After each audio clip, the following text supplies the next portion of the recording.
Сәлем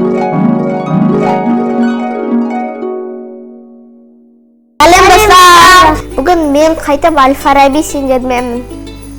Менің атым Ақдария.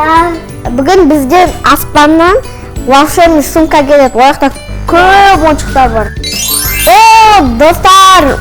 Айттым ғой, что бізден аспаннан қазір бір сумка келеді ойыншықтармен. Қане көрейік. Қазір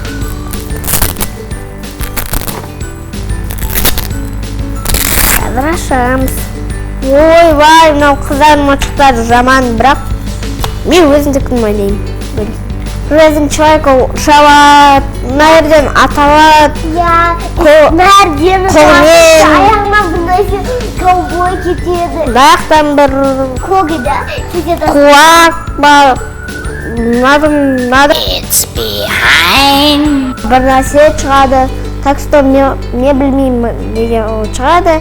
Мынау Барби, оның аты Арисаба деп қойғанда сын.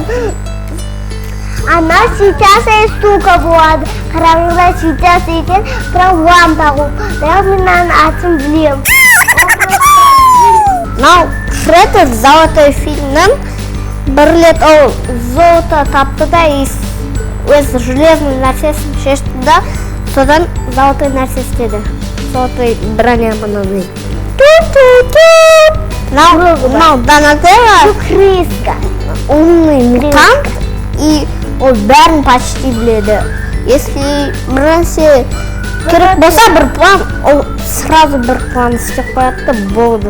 Шредер жеңісті делар. Мынау Донателло, мынаның үш досы бар. Комментарияда жазыңдар, кім угадать етеді, мен саған 1000 теңге беремін.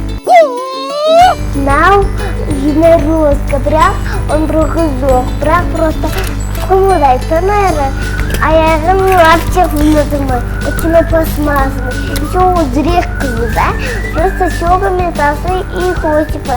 Еще құлақтары бар. Мынау же Сплинтер. Мыналардың тренері, да? Сплинтер адам болды, бірақ сосын бір нәрсе түсті, и ол мынандай адам крыса болып кетті. Бірінші адам болды, сосын уже мынандай мутант болып кетті. Если сендер көрдіңдер сол фильмді, черепашки ниндзя, тогда мен сендерге лайк қоямын. Если қазір мынаның үшін точно невидимка болып кетемін ғой.